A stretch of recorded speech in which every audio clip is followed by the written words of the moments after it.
I'm Rajeshri Venkatramanan reading 120 words English shorthand dictation. If you like my dictation, please subscribe, like, add, and public comment. Please practice 2 or 3 times each dictation and transcribe into English. Okay, we can start. The capital market was experiencing perhaps an unusual fall in the share prices in the recent weeks. In the bearish trend that was prevailing in the share market, quite a few of the market leaders also have suffered major setbacks. This trend was causing concern to the Government of India, Central Banking Authority, and the financial institutions, besides the investing public, with a view to help the investors and to arrest the further decline in the share prices. The Reserve Bank of India has come out with a package of measures. These measures are intended to enable the banks to extend the credit facilities to the share brokers also. Under the liberalized policy, the scheduled commercial banks can now grant credit facilities to the share brokers for underwriting the new issues coming to the market. The banks can also extend credit facilities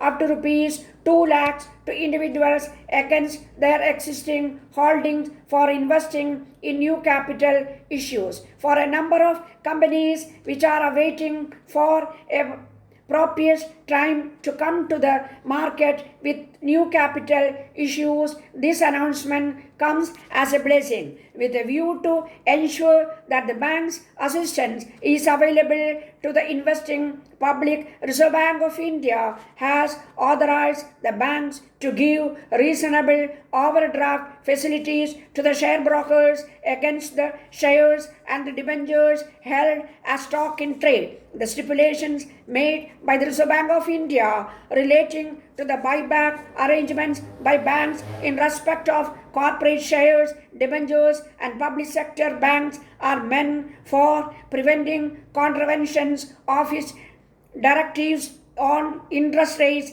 and complaints. In the case of underwriting the new issue of corporate shares and debentures, the objective is that it should be financed mostly from public savings. The banks have been therefore asked to ensure that their underwriting commitments in this regard in any year should not increase by more than 1% of their incremental deposits in the previous year. The amount of underwriting is normally a multiple of the amount which devolves on the banks. During the current financial year, the scheduled commercial banks are likely to increase their portfolio holdings by more than 257 crores of rupees. In addition to the liberalized credit facilities now offered by the banks, from the long-term point of view, there is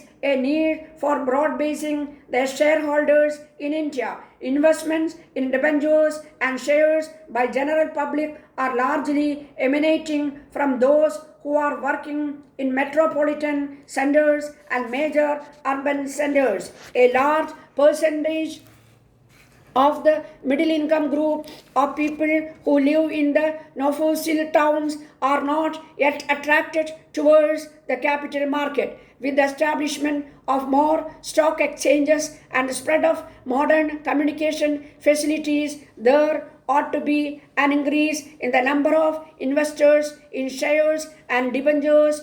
Some 18 years back, while conducting a study of saving habits of bank deposits in Bangalore, I was surprised to know that a number of educated persons in the fairly high income group were ignorant and partly uninterested in the investment of shares. Though the recent details of the asset preference of the depositors in Bangalore are not available, it may not be wrong to assure that investment in shares and debentures in gaining importance. Establishment of stock exchange would contribute to this change. I have every reason to be sure that even the middle income group and especially the white collared salary earners are becoming conscious of the higher yields available their investment in shares, just as banking habits to be cultivated over a period of time. The awareness about investments in company shares has to be created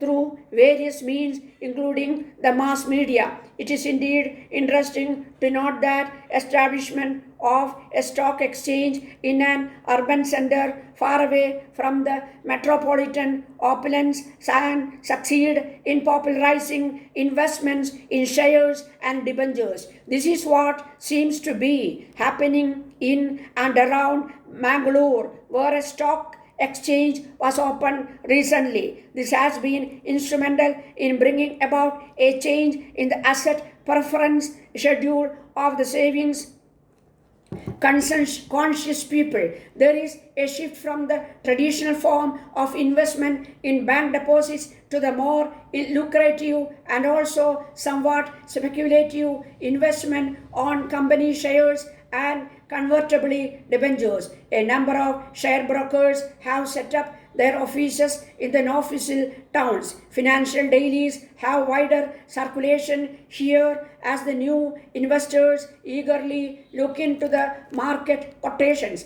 A few of the industrial giants who came out with their convertible debenture issues are also partly responsible for creating the present investment climate among the new entrants to the capital market. The Prime Minister announced in his budget speech that a National Commission on Rural Labour would be appointed. He expressed his concern about the situation of agricultural labour and said the Commission would loom into the working conditions of this vulnerable section of our society and the implementation of social legislation for their protection.